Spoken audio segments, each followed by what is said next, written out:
আমরা শশীনারা দক্ষিণ পাড়ার চেতনা সংঘ ক্লাবের ছেলেরা,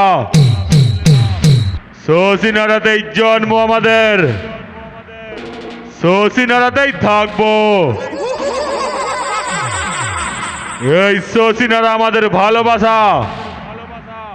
তাই তো মাইক কম্পিটিশনের ময়দানে তোদের মতো চুনোপুটি ক্লাবের ছেলেরা এই চেতনা সংঘ ক্লাবের ছেলেদেরকে বলে এলাকার বাদশা বাদশা বাদশা।